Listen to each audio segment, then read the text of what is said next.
You think that you've done a lot of work to love yourself. And I have, I know. But when it's put to the test, that's really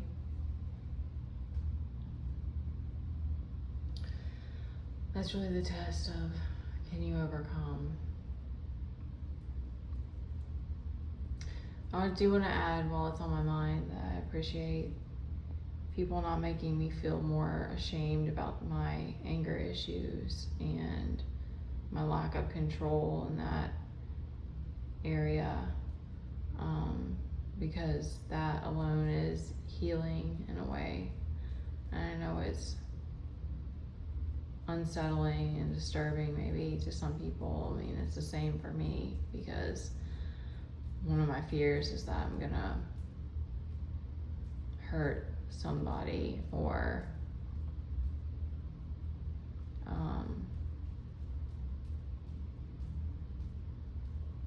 yeah, I don't know.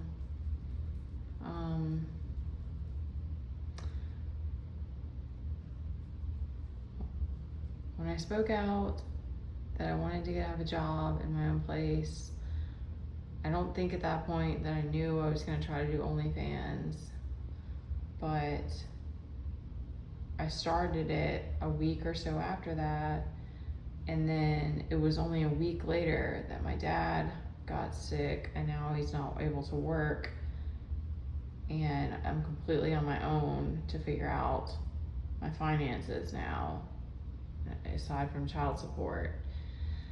So I've started on a really good foot. I was setting my prices high. It got me through a whole month at least. It was doing good, and then it started to drop off. I took a break. I felt resentment coming up, and I decided to take a break, and it was different after that.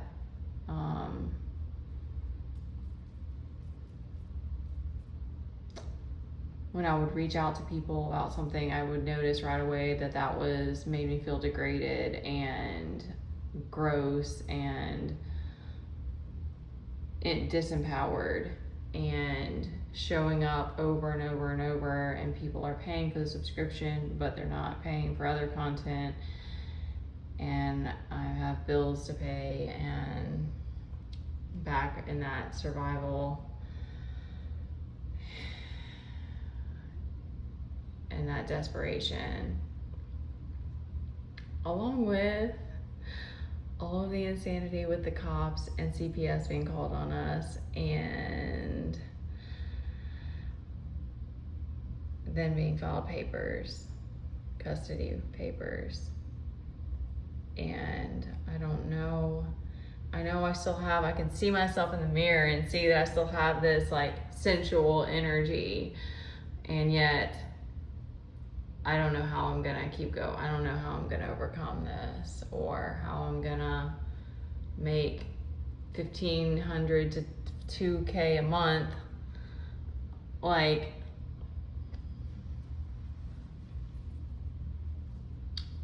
I have this on, by the way. You have something on under here. Okay, it's hot.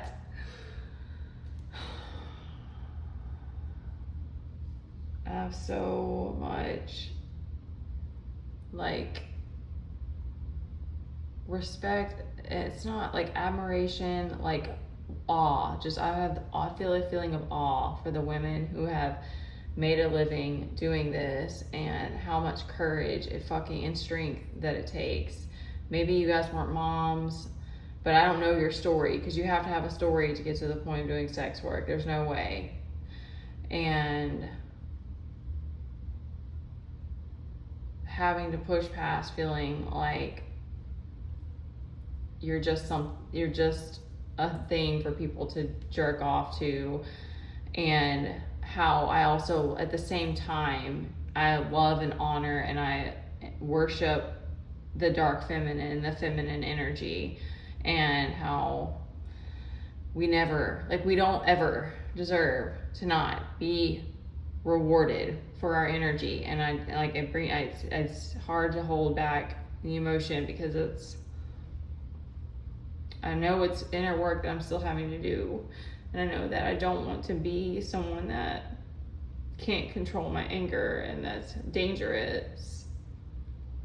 And I also don't want to ever have to live in this level of poverty.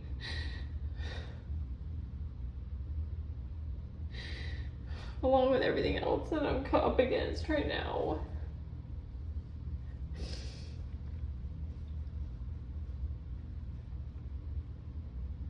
Just putting my thoughts out there. And again, I want to say thank you to anybody. Like, I want to add that I would never be mad or blame or, like, I'm like, if there's dishonesty going on, I'm going to get bothered by that. But if you're struggling with money and like you like put a bunch up front and then you didn't have anything or whatever, like, I'm not blaming other people. I just wanted to say that. And I'm very grateful for anyone who's paid for anything and helped to support me and or put prayers or just general support or acceptance over me and my kid and our story. Okay, yeah, that's it.